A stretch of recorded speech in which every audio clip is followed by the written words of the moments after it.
واللہ ما طلعت شمس ولا غربت الا وانت فی قلبی.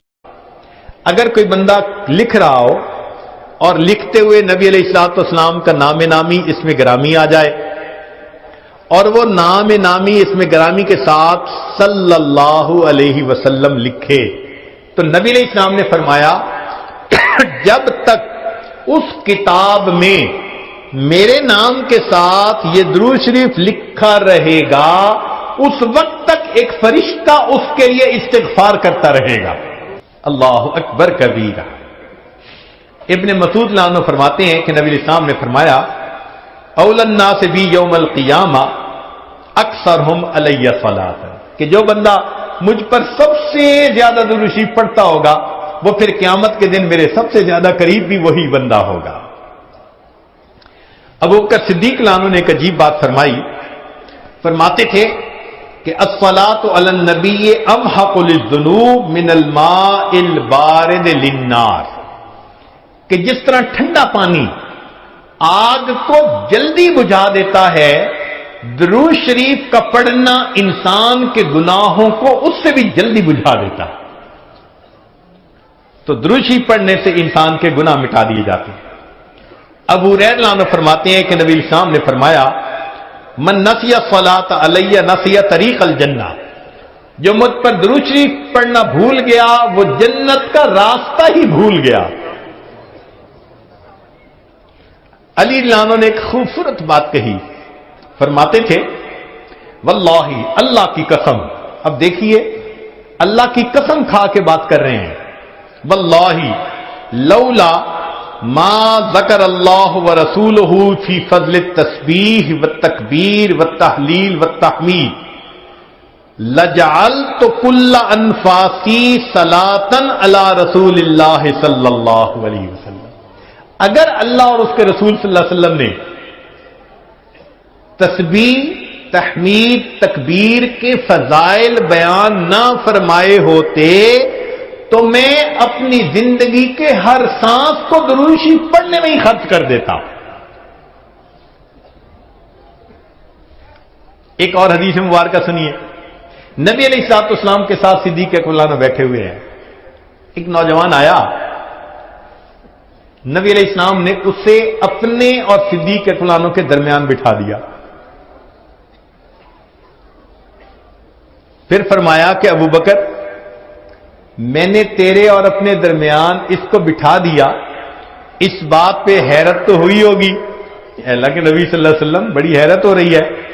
فرمایا ان ھذا الفتى یصلی علی صلاۃ ما یصلیھا علی احد من امتی، میرا یہ نوجوان امتی مجھ پر ایسا درود شریف پڑھتا ہے کہ جو درود شریف میری امت میں سے کوئی دوسرا مجھ پر نہیں پڑھتا.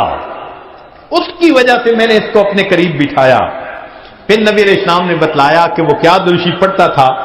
اللہم صلی علی محمد عدد من صلی علیہ وصلی علی محمد عدد من لم یصلی علیہ وصلی علی محمد کما امرت بالصلاۃ علیہ وصلی علی محمد کما تحب ان یصلی علیہ وصلی علی محمد کما ینبغی ان یصلی علیہ. چنانچہ ہمارے اکابر علماء دیوبند نے باقاعدہ تفصیل لکھی ہے کہ کس کس موقع پر درود شریف پڑھنا چاہیے. دخول المسجد والخروج منہ، مسجد میں داخل ہوتے ہوئے یا مسجد سے نکلتے ہوئے درود شریف پڑھنا چاہیے. والتشہد، اتحیات میں بھی درود شریف سب پڑھتے ہیں. ورؤیت المساجد، جب مسجد پر نظر پڑے تو اس وقت بھی درود شریف پڑھنا چاہیے.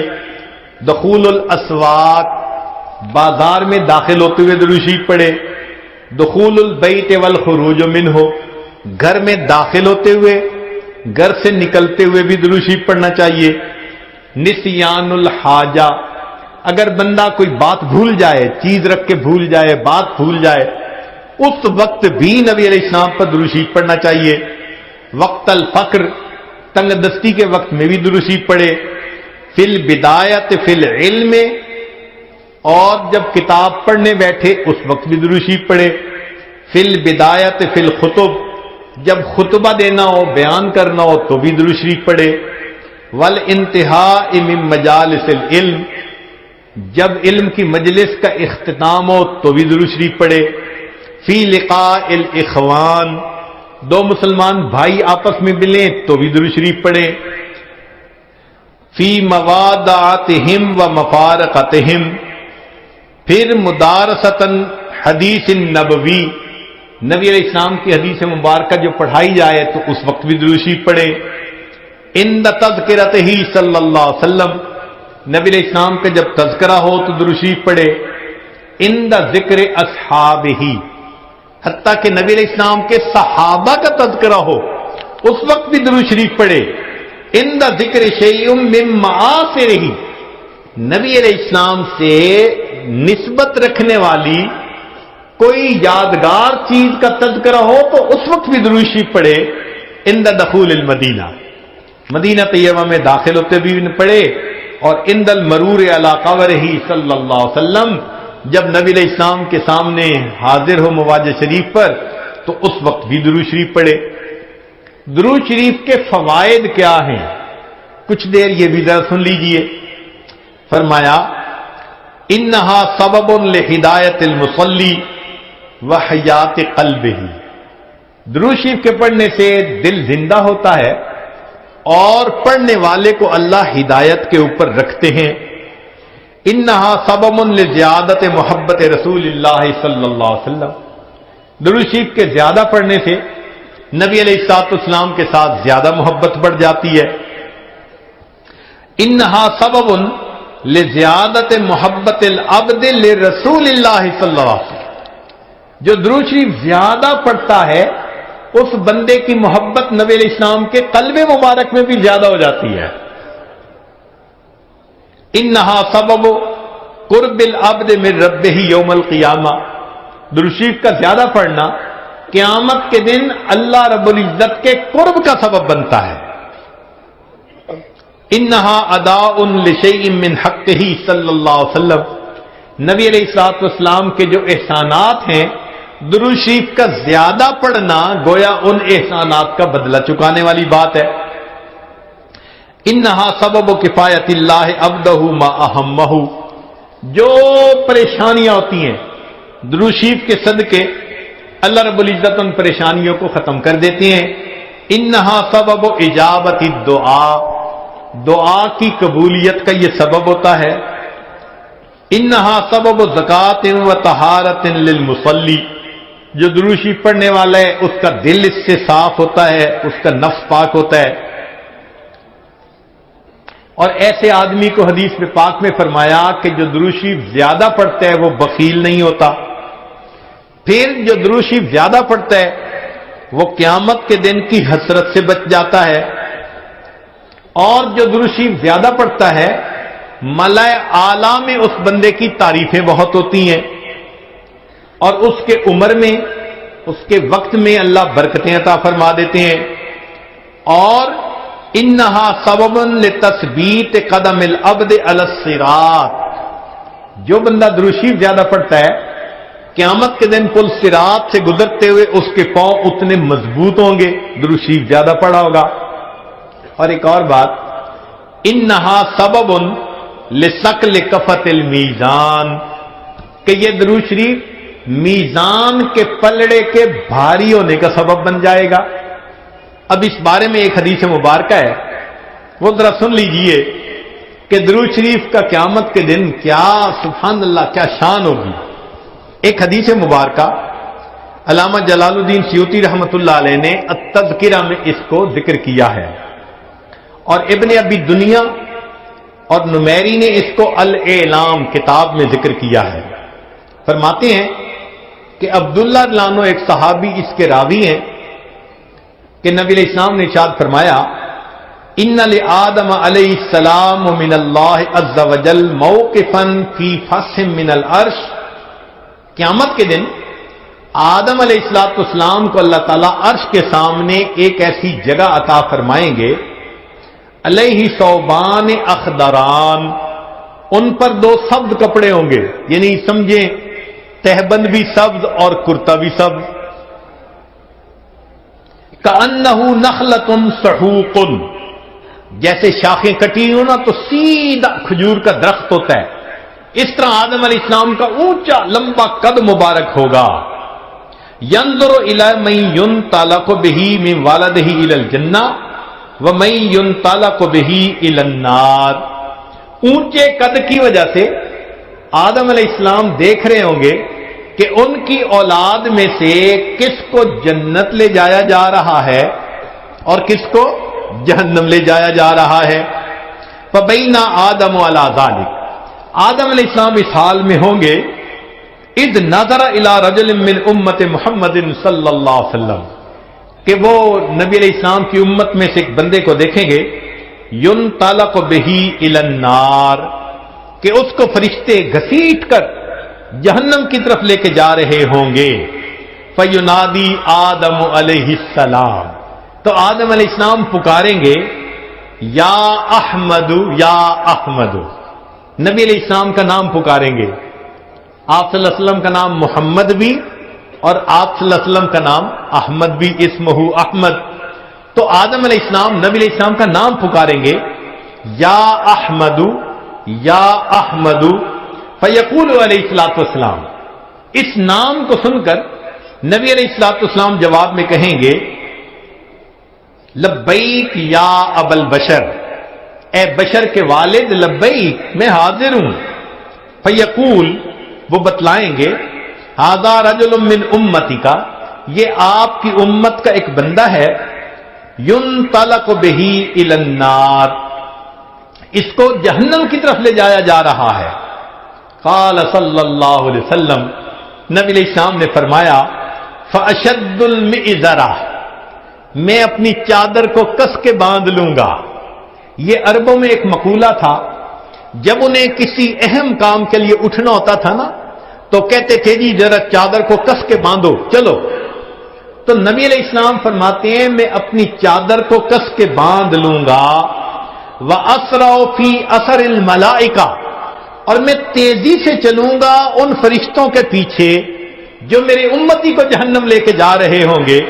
فَأَقُولُ، اور میں یہ کہوں گا یا رسول ربی، اے میرے رب کے نمائندو، کفو، رک جاؤ. فَيَقُولُونَ، وہ آگے سے جواب دیں گے نحن الغلاد الشداد، ہم بڑے قوی اور سخت گیر ہیں. لا نعصی اللہ تعالی ما امرنا، جو اللہ حکم دیتا ہے ہم اس کی نافرمانی نہیں کرتے. ونفعل ما نؤمر، اور ہم وہ کرتے ہیں جس کا ہمیں حکم ملتا ہے. فاذا آیس النبی صلی اللہ علیہ وسلم، جب اللہ کے نبی صلی اللہ علیہ وسلم ان سے مایوس ہو جائیں گے کہ میرے کہنے کے باوجود یہ فرشتے جا رہے ہیں لے کے جہنم کی طرف، رک نہیں رہے، تو نبی علیہ السلام فرماتے ہیں قبض علی لحیتہ بیدہ الیسری واستقبل العرش بوجہہ، نبی علیہ السلام اپنے بائیں ہاتھ سے اپنی ریش مبارک کو پکڑیں گے اور اپنے چہرے انور کو آسمان کی طرف کر کے دیکھیں گے، عرش کی طرف کر کے دیکھیں گے. عربوں میں یہ ایک طریقہ تھا کہ جب کسی سے معافی مانگنی ہوتی، منانا ہوتا، تو آج جی کا طریقہ تھا کہ داڑھی پہ ہاتھ رکھ کے بڑی لجاجت کے ساتھ اس کی طرف محبت سے دیکھتے تھے، فریاد کرتے تھے بھئی ہم پہ رحم کھا لو. نبی علیہ السلام جب فرشتوں کو دیکھیں گے کہ وہ رک نہیں رہے، میری امتی کو لے کے جہنم میں جا رہے ہیں، آقا صلی اللہ علیہ وسلم فرماتے ہیں میں اپنی بایاں ہاتھ اپنی ریش کے اوپر رکھوں گا اور میں آسمان عرش کی طرف اپنے چہرے انور کے ساتھ دیکھوں گا. پھر نبی علیہ السلام فیقول فرمائیں گے یا ربی قد وعدتنی اللہ تخزینی فی امتی، اے اللہ آپ نے وعدہ نہیں فرمایا تھا میری امت کے معاملے میں آپ مجھے رسوا نہیں فرمائیں گے. فیاتی النداء من قبل العرش، عرش کے اوپر سے ایک آواز آئے گی اطیعوا محمدا، او میرے فرشتوں محمد صلی اللہ علیہ وسلم کی اطاعت کرو. وردو ہادل عبد الی المقام، اور اس بندے کو واپس جہاں سے لائے تھے میزان کے قریب وہیں جا کر چھوڑ کر آؤ۔ چنانچہ وہ فرشتے اس بندے کو وہاں جا کر چھوڑیں گے۔ فیخرج صلی اللہ علیہ وسلم، اب دوبارہ وزن شروع ہوگا۔ نبی علیہ الصلوۃ والسلام ایک چھوٹا سا کاغذ کا پرزہ بطاقتن، کاغذ کا پرزہ نکالیں گے، بیضاء، سفید ہوگا، کل ان ملتے، جیسے انگلی کا پورا ہوتا ہے اس کے برابر ہوگا۔ فیلقیھا فی کفۃ المیزان الیمنی، اس کاغذ کے ٹکڑے کو نبی علیہ السلام نیکیوں کے پلڑے میں ڈال دیں گے۔ وہو یقول بسم اللہ، اور نبی علیہ السلام ڈالتے ہوئے بسم اللہ فرمائیں گے۔ فترجع الحسنات علی السیئات، نیکیوں کا پلڑا بھاری ہو جائے گا، گناہوں کا پلڑا ہلکا ہو جائے گا۔ فینادی المنادی، ندا دے گا وہ ندا دینے والا، سوئدہ و سوئدہ جدہ، یہ بندہ، اس کے اجداد سعید بن گئے، اس کی نیکیاں زیادہ ہو گئیں۔ وثقلت موازینہ، انطلقوا بہ الی الجنہ، اب اس کو جنت لے کر جاؤ۔ فیقول یا رسول ربی، جب جنت لے جانے لگیں گے تب وہ بندہ کہے گا، اے میرے رب کے نمائندوں فرشتوں، کیفو، ذرا رک جاؤ، حتی اسأل ھذا العبد الکریم علی ربہ، حتیٰ کہ میں اس کریم بندے سے ذرا معلوم تو کر لوں۔ فیقول، پھر وہ یہ کہے گا، بے ابی انت و امی، آپ کے اوپر میرے ماں باپ قربان جائیں، ما احسن وجہ کا، آپ کا چہرہ کتنا خوبصورت ہے، وہ احسن خلق کا، آپ کی پرسنالٹی، شخصیت کتنی پیاری ہے۔ من انتا، آپ کون ہیں؟ فقد عقلتنی اسرتی، آپ نے میرے گناہوں کو مٹا کے رکھ دیا، ورحمت عبرتی، میری لغزشوں کو کم کر دیا۔ فیقول علیہ الصلوۃ والسلام، نبی علیہ السلام جواب میں فرمائیں گے، انا نبیوں کا محمد، میں محمد صلی اللہ علیہ وسلم تیرا نبی ہوں۔ وہذہ صلاتک، اور یہ وہ درود شریف ہے، التی کنت تصلی علیہ، جو تم مجھ پر پڑھا کرتا تھا۔ وفیتکھا، میں نے تمہیں اس کا بدلہ دیا، احوج ما تکون الیہ، جب تجھے اس کی بہت ضرورت تھی۔ سوچئے، آج نبی علیہ السلام پر درود شریف کا پڑھنا کل قیامت کے دن میزان میں نیکیوں کے بھاری ہونے کا سبب بن جائے گا۔ دعا ہے اللہ رب العزت ہمیں اپنے حبیب صلی اللہ علیہ وسلم کی سچی محبت عطا فرمائیں، ان کا احترام، ان کی عزت اکرام وہ بھی دل میں عطا فرمائیں، ان کی سنتوں کی محبت کے ساتھ اتباع کرنے کی بھی توفیق عطا فرمائیں، اور کثرت سے درود شریف پڑھ کر نبی علیہ السلام کی محبت کو دل میں بھرنے کی توفیق عطا فرمائیں۔